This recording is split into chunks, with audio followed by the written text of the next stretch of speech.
Hey everyone, it's Miss Storms. Welcome to my office.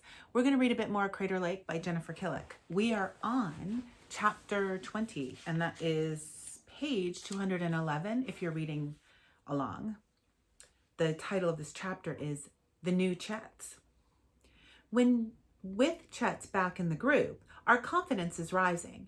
It seems like his alien transformation hadn't gone far enough to cause any permanent damage. He coughed up the other pincher, and where his skin was peeling, I can see new pinkish-brown human skin underneath. We're making our way back to my room to collect the rest of the moss, which we need for the next stage of our plan. Hitch, Chet says for the 20th time. Hitch. I don't think it works anymore, Kat says, which is a good thing, right?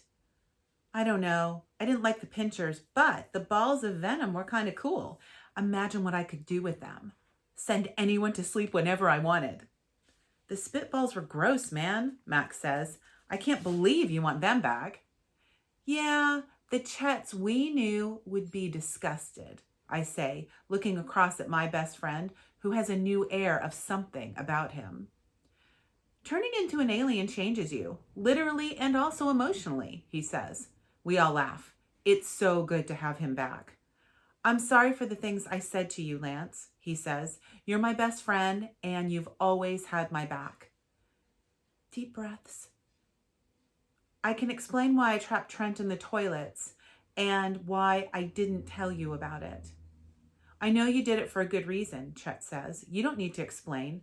Let's talk about it once we're out of this flipping crater. Oh my gosh, Chet said it almost swear, Kat gasps. You have really changed. Welcome to the new me. Chet smiles and starts trying to walk with what I think is supposed to be a gangster swagger. Chet, I say, you're a straight savage. All is quiet in the dorm corridor. We tiptoe down the steps to my room and quietly open the door, expecting to find Trent sleeping with the CPAP on again, but he's not there. That's weird, says Kat. I would have thought Trent would be too scared to go out on his own. I wonder if he got caught. Mac walks over to the bed and checks underneath it just in case. There's no sign of a struggle, I say. And if the bug eyes knew he was here, they'd be waiting for us too. So where is he then? Says Chets. We all look around the room, all of us blank, and that's when I realize something is missing too. Guys, the bag of moss, I say, it's not here.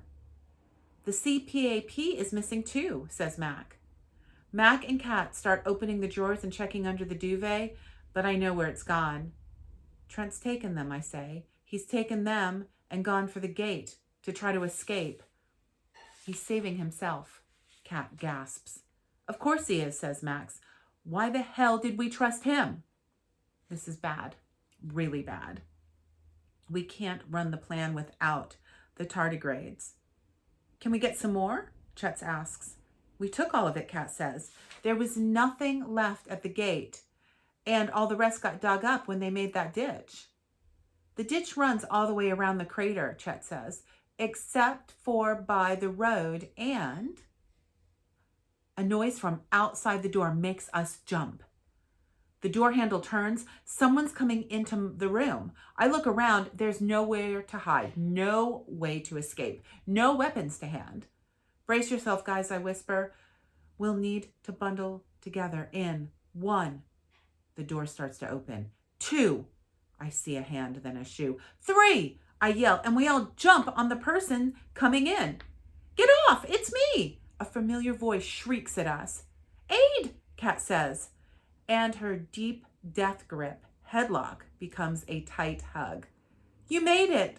I knew you'd make it! Mac is grinning like a mad person.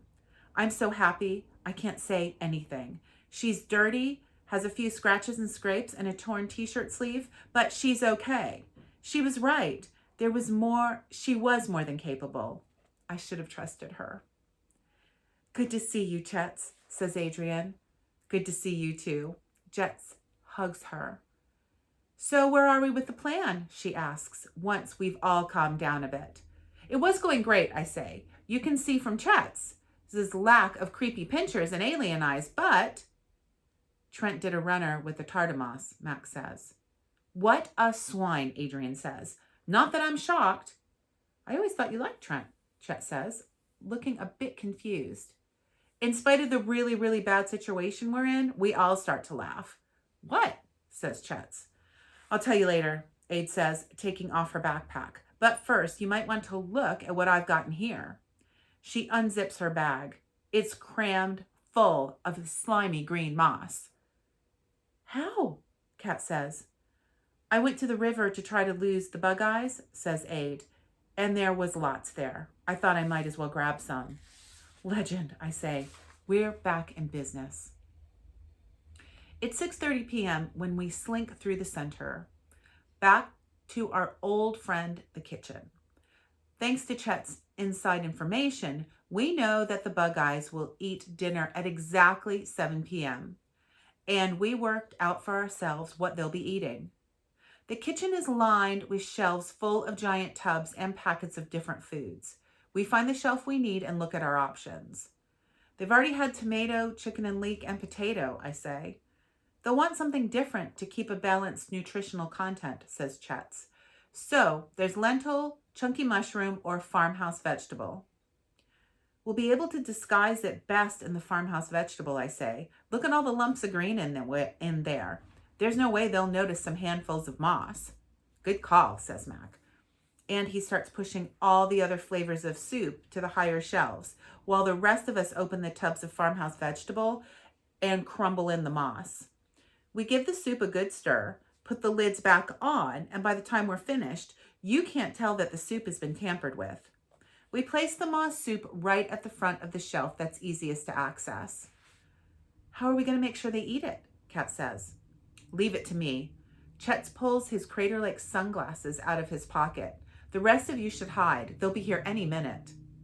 Aid, Kat, Mac, and I take refuge in our trusty safe house, aka the fridge, leaving Chet's to work his undercover magic. Are you sure Chet's is up to this? Mac whispers.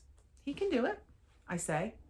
Oh, look, it's Mr. Tompkins, Kat says, as the kitchen door opens and 2 bug-eye workers walk in.